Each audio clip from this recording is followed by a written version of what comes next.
Pengacara keluarga Brigadir J atau Brigadir Yosua yakni Mansur Febri buka suara terkait dengan pernyataan Komnas HAM yang menyebutkan bahwa ada temuan faktual dugaan pelecehan seksual dilakukan terhadap Putri Chandrawati. Bahkan Komnas HAM mengatakan bahwa pelecehan seksual yang dilakukan Brigadir J terhadap Putri Chandrawati terjadi di Magelang saat tidak ada Verdi Sambo. Pernyataan Komnas HAM tersebut langsung dibantah oleh Mansur Febri. Adapun saat ini yang menjadi pegangan pihak Brigadir J adalah pernyataan Kapolri. Diketahui Kapolri sudah menegaskan bahwa tidak ditemukan tindak pidana pelecehan seksual dan bahkan kasus tersebut sudah ditutup. Mansur Febri mempertanyakan tujuan Komnas HAM tersebut membicarakan soal pelecehan seksual. Adapun Mansur lantas menyinggung soal skenario awal Verdi Sambo. Verdi Sambo awalnya mengarang cerita bahwa terjadi pelecehan seksual saat Putri Chandrawati di dalam kamar. Saat itu cerita awalnya adalah Brigadir J masuk kamar Putri Chandrawati dan menodongkan senjata lantas melakukan perbuatan pelecehan.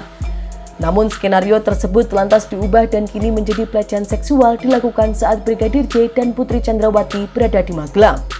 Adapun Mansur Febri menilai bahwa Komnas HAM terlalu kebablasan.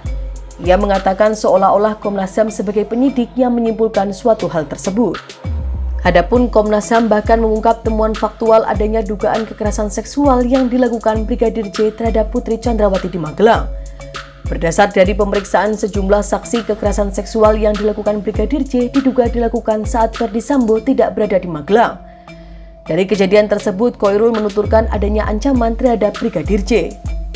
Adapun ancaman tersebut terjadi setelah saudari Susi dan Kuatmaruf membantu Putri Chandrawati masuk ke dalam kamar pasca peristiwa dugaan kekerasan seksual yang dilakukan oleh Brigadir J. Temuan faktual selanjutnya adalah pada Jumat 8 Juli 2022 di mana Putri Chandrawati dan sejumlah ajudan termasuk Brigadir J berangkat dari Magelang ke Jakarta menggunakan 2 mobil. Dalam perjalanan Magelang, Khoirul Anam mengatakan Putri Chandrawati tidak berada satu mobil dengan Brigadir J. Tak hanya itu, Khoirul Anam mengatakan Brigadir J juga masih dalam keadaan hidup ketika sampai di Jakarta.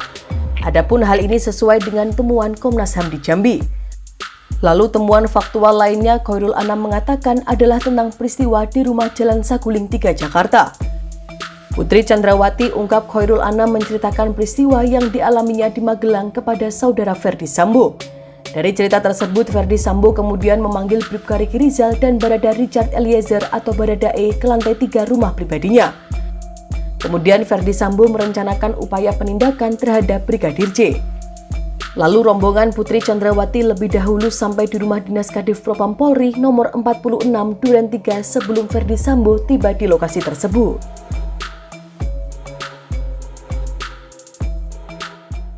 Demikian informasi dari Tribun Jateng Update. Saksikan terus Tribun Jateng Update hanya di channel YouTube Tribun Jateng.